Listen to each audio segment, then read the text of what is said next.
Samantala, narito naman po ang ruta ng prosesyon ng Nazareno simula alas 8 ng umaga bukas. Mula po rito sa Quirino Grandstand, kakaliwa ang prosesyon sa Katigbak Drive patungong Padre Burgos. Mula roon, kakaliwa uli ang prosesyon sa Taft Avenue, kanan sa Palanga Street at diretso sa Quezon Bridge.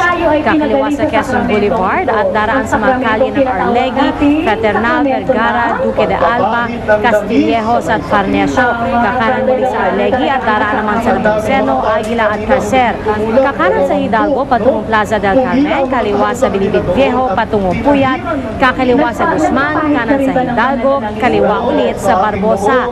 Dadaan sa Quezon Bridge ang prosesyon patungong Lobo de Oro, kanan sa Palanca, kanan sa Villalobos patungong Plaza Miranda at magtatapos sa Quiapo Church. Samantala, kamusta naman natin ngayon ang sitwasyon sa Quiapo Church at nakatutok doon live si Sherry Ann Torres. Chef? Yes, Pia, tuloy pa rin ang pagdating ng ating mga kababayan, mga deboto mula dito o dito mismo sa Quiapo Church. Ito ay kaugnay pa rin sa ika-404 na pista ng Poong Nazareno bukas.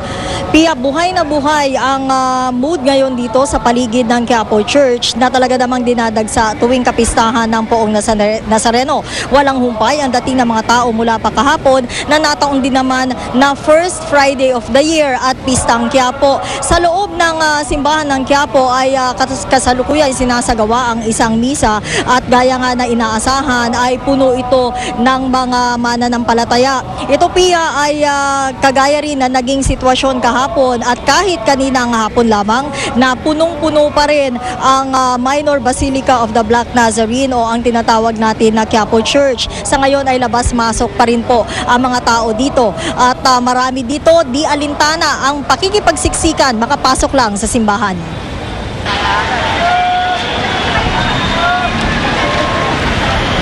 Alas 2 ng hapon, marami na ang nakapila sa gilid ng simbahan para makahalik sa Poong Nazareno. Pati mga bata nakipila. Sana pong ingatan niya po yung papak sa Saudi po. Ang cancer patient na si Teresita Cruz mag-isa lang nagpunta. Mula raw nang mamanata siya, bawat chemotherapy session niya naging madali na. Maganda naman ang pakiramdam ko kasi nga dahil sabi ko, Lord, sabi ko, mahal ng Nazareno, tulungan mo ko dahil sa aking nararamdaman. Nakaraano naman ako, nakasurvive. Hindi man tuloy-tuloy ang misa sa Quiapo Church, tuloy-tuloy pa rin ang pagdating ng mga tao. Karamihan matagal ng deboto tulad ni Tess Diamante. Hindi na ako masakit na yung tuhod ko. Patikim pa lang daw ang dami ng taong nakikita ngayon sa Quiapo. Tinatayang aabot sa 6 na milyon ang magbibigay pugay sa poon bukas. Bukod sa ipinakalat na CCTV cameras, nagpakalat din ng Manila Police District ng nakasibilang intelligence operatives. Most of which are naka-uniform. And yung iba, siyempre, hindi may iwasan. Meron tayong intelligence coverage yan. Yung tinatawag nating detective beat sa lugar na kung nasaan ang Poong Nazareno at sa lahat ng mga kalsada o kalye na dadaanan. Pakiusap naman ni Monsignor Jose Clemente Ignacio sa mga deboto, tapusin daw muna ang misa bago maghanda para sa prosesyon. Ito ay isang pagpapahayag ng ating pananampalataya. Ihanda nila ang kanilang sarili. Huwag lang pupunta na para bang manonood lang o kaya ay pupunta doon para lang makahawak tapos na. Pia, bago simula ng prosesyon bukas ng umaga ay magkakaroon muna ng isang banal na misa sa may Quirino Grandstand dakong alas 6 ng umaga. Samantala, ang inyo pong nakikita sa ngayon ay ang live video footage naman dito sa may Quiapo Church kung saan nga ay patuloy na nagpupuntahan itong ating mga kababayan. Sa may paligid ng Plaza Miranda ay marami rin dito sa labas ang pinili na maupo na lamang habang nakikinig sa banal na misa sa loob ng ng simbahan dahil nga napupuno na doon. At ang maliban doon ay makikita rin natin na buhay ang negosyo dito ng maliliit nating mga negosyanteng kababayan. Samantala Pia, ang traffic dito sa kahabaan ng Quezon Boulevard papunta dito nga sa mismong simbahan ng Quiapo ay unti-unti na nagkakaroon ng traffic build-up. Ito ay nagsisimula doon sa may bahagi ng Espanya at dito nga nagtatapos ang traffic na mabigat dito sa may harap ng Quiapo Church dahil na rin sa marami ay bumababa dito sa simbahan. Samantala doon naman sa kabilang dako sa may Avenida Corner Carriedo, ito yung direksyon ay nagkakaroon din ng pagsisikip ng trapiko pagdating doon sa mismong kanto kung saan nga ay nandoon din ang terminal. Pero paglagpas doon Pia ay unti-unti na rin na lumuluwag ang daloy ng trapiko. Samantala ang paalala naman ng Manila Police District doon sa mga kababayan natin na magpupunta dito sa simbahan ng Quiapo lalo na bukas ay kung maaari daw ay wag na kayong magdala ng sasakyan at agahan na lamang ang pag-alis sa inyong bahay dahil asahan na raw ang mabigat na daloy ng trapiko. At yan Pia, ang latest mula dito sa Quiapo Church. Pia? Maraming salamat, Sherry Ann Torres. Tinutukan ng isang youth scooper ang prosesyon ng mga replika ng itim na Nazareno kahapon. Halos hindi magkamayaw ang mga deboto. Hindi na nga makausad ang imahe nito. Kahit nagkakagulo, ramdam daw ni youth scooper ay lintan ang malalim na debosyon. Kalaunay naayos din ang mga deboto at umusad ang prosesyon. Samantala, isang kotse nagliliyaban na kuna ni youth scooper Sherwin Santillan sa Bahay Toro, Quezon City. Pauwi na raw siya kagabi mula sa bahay ng kaibigan ng madaan ng sunog. Hindi raw sila pinalapit ng bombero sa pangambang sumabog ito. Mabilis namang napula ang apoy. Pwede rin po kayo magpadala sa YouScoop ng mga video o litrato ng mahalagang balita. Maglagon sa www.youscoop.tv. Para naman magpadala ng text o MMS, i-text ang scoop, space, message space, ang inyong pangalan at address at ipadala sa 4627. Paalala lang po sa ating mga YouScooper, yun lamang po mga video at litratong pagmamayari nyo mismo ang ipadala sa amin. Susunod, mga pinakasariwang balita kaugnay pa rin sa pista ng Nazareno. Dalawang barangay sa St. Bernard, Southern Leyte pinababantayan dahil sa banta ng landslide. At Queen of Talk, Oprah Winfrey, ano kaya masasabi sa launching ng kanyang bagong cable network? Tutok na dito sa 24 Oras.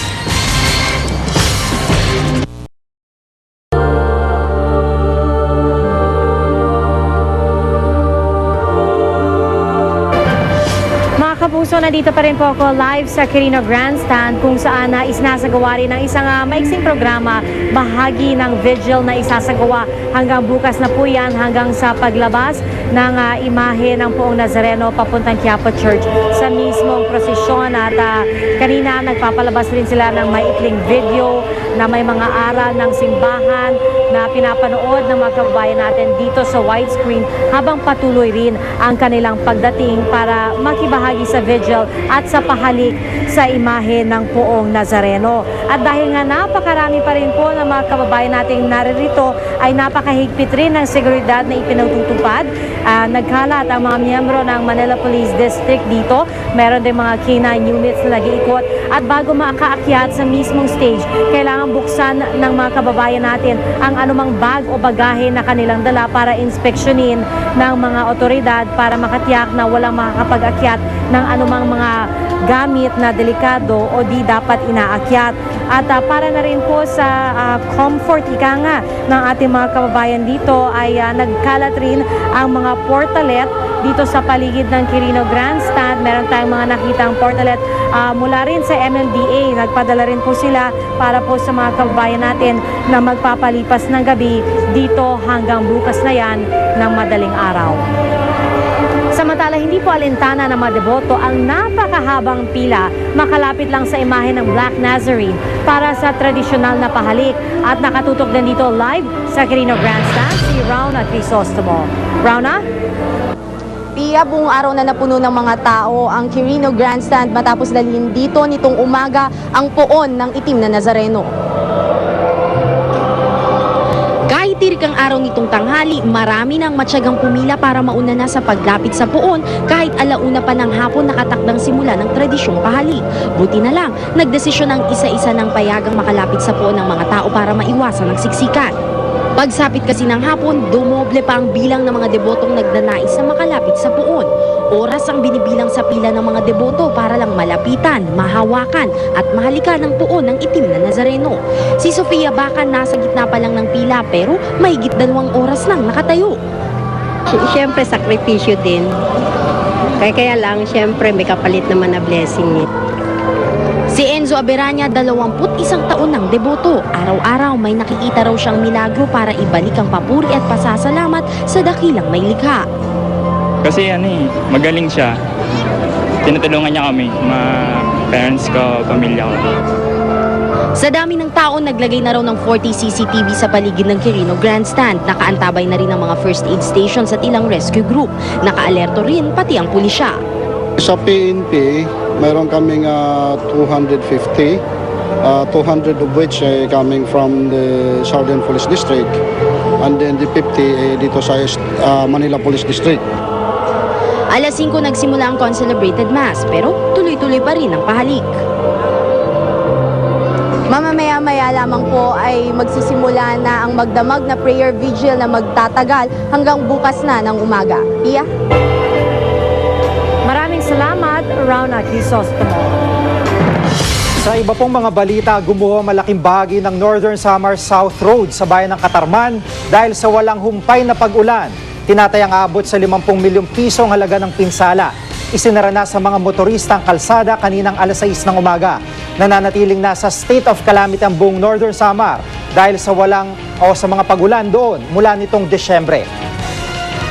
Matapos ang landslide sa St. Bernard, Southern Leyte nung linggo, 2 barangay ang mahigpit na pinababantayan dahil sa banta ng landslide.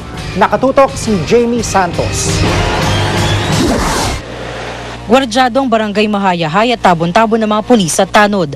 Nais nilang siguruhin hindi babalik sa kanilang mga bahay ang mga residenteng pinalikas na. Isang van din ang di pinayagang makalusot sa kordon. Titigilan namin lahat. Dahil yung bundok yung mas peligro pa.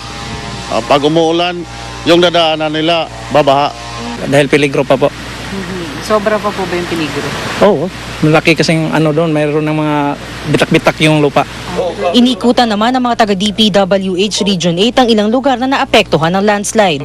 Sa barangay Bulod-Bulod, pinangangambahang maulit ang pagguho ng lupa kung hindi titigil ang pag-ulan. Kasama nito sa mga geohazard assessment na ginawa ng MGB. Sa ngayon siguro yung may rekomenda lang namin na huwag mo nang iparelocate mo na siguro itong mga bahay na ito kasi delikado pa ito eh. Binalikan din nila ang barangay Ginsaugo na tinaguri ang Ground Zero. Nais matukoy ng DPWH Region 8 ang pinagmumula ng tubig dito. Nang magka-landslide noong 2006, na iba raw ang pwesto ng dinaraanan ng tubig. Tinutukoy rin ng ahensya kung saan ilalagay yung river control at barriers. Kahit ambo, natatakot na talaga kami.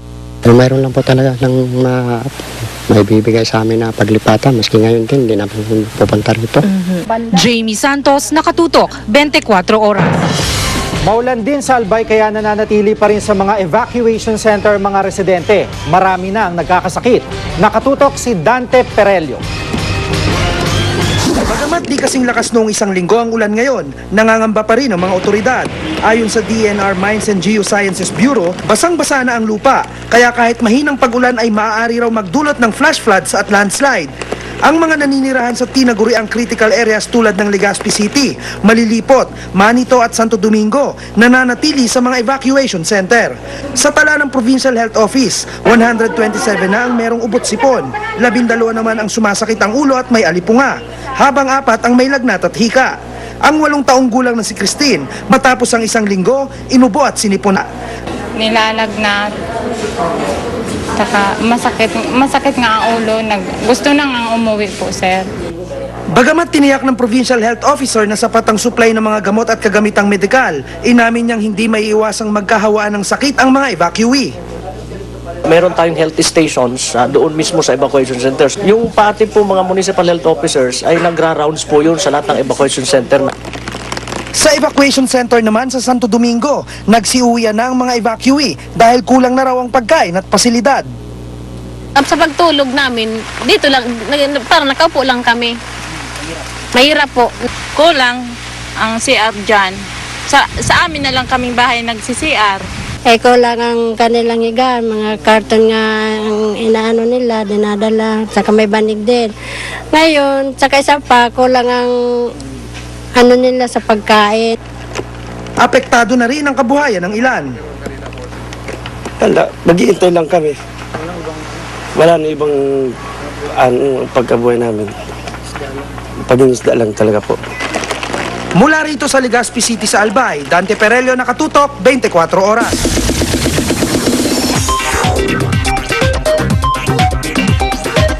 Masayang nagkwento si Oprah Winfrey sa successful launching ng kanyang sariling cable channel, ang Oprah Winfrey Network or simply OWN.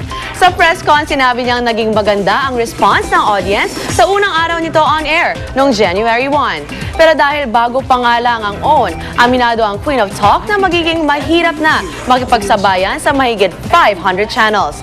1986, nagsimula ang TV career ni Oprah with her phenomenal self-titled talk show. This year naman nakatakdang matapos ang airing nito after 25 successful seasons. Balag niyang mang-launch ng bagong talk show sa OWN. Muling bumaba ang temperatura sa Baguio City at sa iba pang bayan sa Benguet, kaya lalo pang dumami ang mga turista roon. Pero tumaas na rin daw ang bilang ng mga masasamang loob doon, kaya dapat daw mag-ingat. Nakatutok si Marisol Abduraman. Mula sa 11.8 degrees Celsius kahapon, bumagsak sa 11 degrees Celsius ang temperatura sa Baguio City ngayong araw. Ang mag-anak na ito, nagaling pang Las Piñas at Mindoro. Dito piniling mag-get together. It's great. It's very nice place. Very comforting actually. At saka yung mga puno actually, the weather, it's totally different. Ang Burnham Park, buhay na buhay dahil sa dami ng tao. Kung perwisyo ang dulot ng malamig na panahon sa ilang maggugulay at magbubulaklak, biyaya naman ang hatid nito sa mga negosyante sa mga pasyalan. Mas marami ngayon. At saka dumami pa dahil sa klima natin, lumamig ngayon. Pagka hapon, mga 5 ganun. Lumalakas na. Oo. Bakit kaya? Malamig mami. Pero kasabay ng pagdami ng turista sa Baguio City, ang pagtaas din ng petty crimes. Pagpasok ng 2011, 8 kaso na ng pagnanakaw sa Central Business District ang naitala. Kung kaya talagang umakyat, ngunit at the same time, marami rin po yung mga pagsamantala na pumunta po rito upang mapagsamantala. Kaya ang katunayan po niyan, hindi po naman na lahat ng mga insidente rito, karamihan pa nga po ay ang may kagagawan ay mga galing din po sa baba. Mula rito sa Baguio City, Marisol Abduraman, nakatutok 24 oras. Susunod, mahigit 70 bahay sa Caloocan na sunog. Italian, Mexican at Kapampangan, ilan lamang sa mga restaurant na matatagpuan sa Teachers Village, Quezon City. At ang patuloy na pagbabantay sa pagdiriwang ng pista ng Itim na Nazareno. Tutok lang mga kapuso dito sa 24 oras.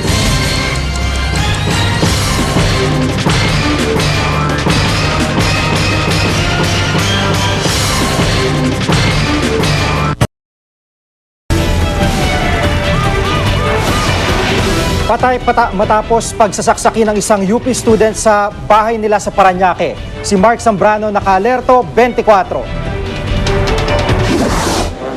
Gagraduate sana with honor sa kursong Political Science ang 22 anyos na si Francesca Grace Tabulog sa Abril. Excited daw ang dalagitang presidente rin ng isang Filipino-Korean student organization sa UP Diliman na makatapos at bumiyahe kung saan-saan.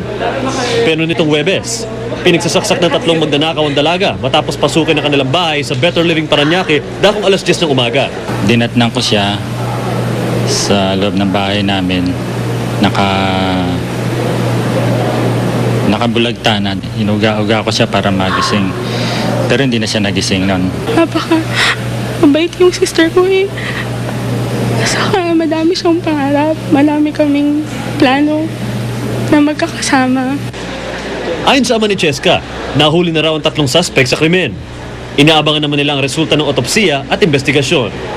Mark Zambrano, naka-alerto 24. Mahigit 70 bahay sa loob ng isang compound sa Caloocan ng nilamon ng apoy ang itinuturong ugat, napabaya ang kandila. Si Dano Tingkungko, naka-alerto, 24. Ito ang bumulabog sa maimbing na tulog na may halos 200 pamilya ng Tabon Malaria sa Tala, Caloocan, pasado 1:00 na madaling araw. Itim na usok at nagngangalit na apoy ang lumamon sa mahigit 70 bahay sa compound na ito. Dahil gawa sa kahoy at iba pang light material sa mga bahay, mabilis kumalat ang apoy. Mahigit kalahating oras lang, itinaas na sa ikatlong alarma ang sunog. Sa bilis sa pagkalat ng apoy, marami sa mga nasunugan, walang naisalba maliban sa suot nilang damit. Ang mag-asawang Reneo at Lily Cañete, butit na alimpungatan daw sa sigawan ng mga kapitbahay. Kaya agad sila nakatakbo kasama ang mga apo. Ang masaklap, kamamatay lang pala ng kanilang 25 anyos na anak dahil sa atake sa puso. Bukas nga, ika-4 na pong araw ng kamatayan nito. Masama ang loob dahil wala na natirang lahat. Natukoy na ng Caloocan Fire Department ang bahay na pinagmulan ng sunog kung saan naiwang kandila raw ang dahilan. Aminado ang mga bumbero na nahirapan sila hindi lang sa pagpatay sa apoy, kundi sa pagpunta sa lugar. Bukod kasi sa kakulangan sa fire hydrant, malayo, makipot at sali-saliwa ang mga daan patungo sa lugar. Itong lokasyon ay wala tayong substation na dito malapit. Inaayos pa ng mga lokal na opisyal ang pansamantalang lilipatan ng mga nasunugan. Pero para sa mga Cañete, gustuin man nilang lumipat at magsimulang muli. Wala na po kami mapupuntahan. Dano Tingkungko, naka-alerto, 24. Kahit di pa malaya, wala na sa kulungan si dating Marine Captain Nicanor Faeldon. Yan ay matapos pagbigyan ng AFP ang kanyang hiling na alisin siya sa kustodiya ng Philippine Marine Corps. Nakatutok si Victoria Tulad. Alas 3 ng hapon nakalabas si Marine Captain Nicanor Faeldon mula sa kanyang piitan sa Fort Bonifacio. Tumanggi siya magbigay ng pahayag dahil may gag order daw, pero kita sa kanyang mukha ang kasiyahan. Sakay ng puting kotse, umalis si Faeldon sa lugar na 5 buwan din niya naging kulungan mula nang sumuko siya noong Hulyo noong nakaraang taon. Captain Faeldon has been authorized, given the authority to have a transfer of custody coming from here dito sa Philippine Marine. We had just received the authority for the transfer of custody only today, this afternoon. Simula ngayong araw, ano man ang kanyang galaw, ipaalam ito ni Faeldon kay General Juancho Saban na commander ng Western Command. Si Saban naman na magpapatawag kay Faeldon tuwing diringgin ang kanyang mga kaso. Isa si Faeldon sa mga namuno sa Oakwood Mutiny noong 2003 at sa Manila Pen Siege noong 2007. Sa bahay ng kapatid sa Taytay Rizal dumiretso si Faeldon kung saan mainit siyang sinalubong ng mga kamag-anak. Lahat daw sila na sorpresa, pati na si Faeldon, dahil kaninang alas 12 ng tanghali lang daw niya na lamang makakalabas siya ng kulungan. Elated, sobrang masaya kami na sa wakas mukhang makakasama na namin siya ng matagal talaga. Mamayang gabi, darating pa raw ang iba pang kaanak nila. Bukas, posibleng pumunta sila sa Quiapo upang makilahok sa pista ng Itim na Nazareno bilang pasasalamat. Ayon naman sa abogado ni Faeldon, pag-iisipan pa rin daw nila kung mag-a-apply si Faeldon para sa amnestia. Victoria Tulad, nakatutok, 24 oras.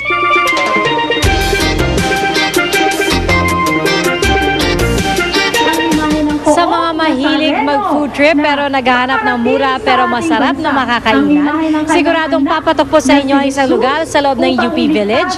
Yan ang tinutukan ni James Velasquez. Mula sa ating kahirapan. Foodies Paradise kung tawagin ang Maginhawa Street sa UP Village, Quezon City. Ano man ang trip ng iyong panlasa, tiyak na iyong makikita. May Italian food. Bestseller dito ang mga pizza tulad ng margherita, tre formaggio o 3-cheese pizza, carbonara at toasted ravioli.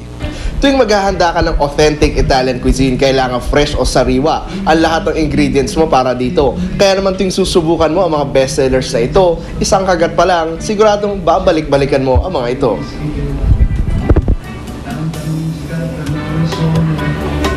All of our dishes, well, we use fresh ingredients kasi Italian cuisine, you really use fresh ingredients.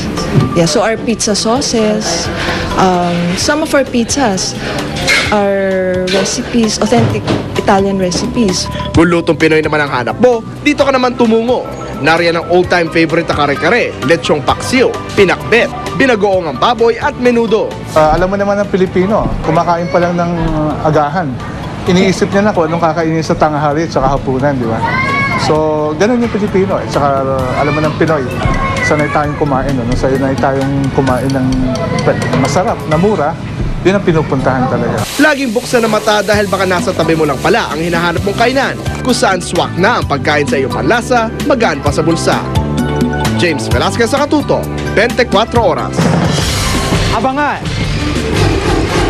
ang latest sa Quirino Grandstand kung saan patuloy na isinasagawa ang pahalik sa itim na Nazareno.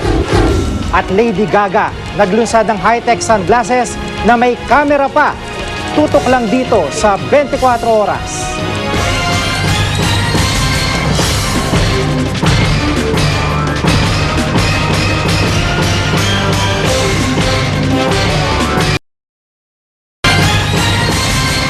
Nasunog ang isang gusali sa may South Harbor sa Maynila kani-kanina lang. Umabot sa third alarm na sunog kaninang alas 8:05 ng gabi.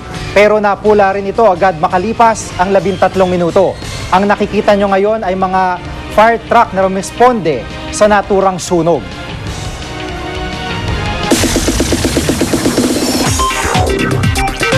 Bukod sa pagiging pop diva, creative director din ng isang camera company sa Amerika, si Lady Gaga. At sa International Consumers Electronics Show sa Las Vegas, Nevada, siya mismo ang naglunsad ng new product nila. Kabilang dyan ang isang high-tech pair of sunglasses na may digital camera. May bagong mobile printer at digital camera rin. Kasama raw siya sa planning ng mga bagong gadget. Sigurado raw siyang papatok ang mga ito lalo na sa mga fans niya dahil bagay daw ito sa kanilang music lifestyle.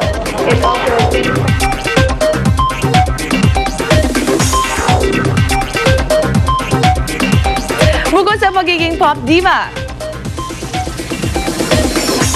isa na namang Pilipino ang nag-uwi ng karangalan at syempre pangalan sa Hollywood at may hatid pang karangalan sa bansa. Ang kanyang pangalan ay si Matthew Libatic na Film-Am cinematographer.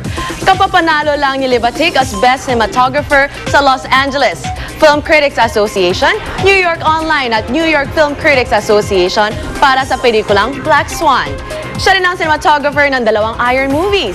Laking New York City si Libatic at doon siya nag-aral ng filmmaking. Proudly Pinoy raw siya. Ang favorite Pinoy food niya, sinigang, adobo, pansit palabok at pinakpet. Bata ba raw siya nang huling bumisita sa Pilipinas kaya plano rin daw niyang bumalik dito. Thank you for watching. Jiggy? Live pa rin po tayo dito sa Quirino Grandstand at paalala lang sa mga kababayan natin na gustong pumunta dito mamayang gabi hanggang bukas. Alas 3 ng madaling araw magkakaroon ng isang talk. Alas 4 ng madaling araw umpisa na ng Holy Hour. Alas 6 ng umaga ang misa na isasagawa bago ang mismong prosesyon papuntang Quiapo Church na gaganapin naman po alas 8 ng umaga. At yan po mabalita ang aming tinutukan sa nakalipas na 24 oras. Live po ako mula rito sa Quirino Grandstand. Maraming salamat po sa inyong pagtitiwala. Mula sa tahanan ng katotohanan, ako po si Pia Arcangel. Ako po si Jiggy Manica, dito ang GMA. Walang kinikilingan, walang pinoprotektahan, walang kasinungalingan. Walang bahid politika, serbisyong totoo lamang. At dahil hindi natutulog ang balita, Nakatuto kami 24 oras. Ang may mga puso at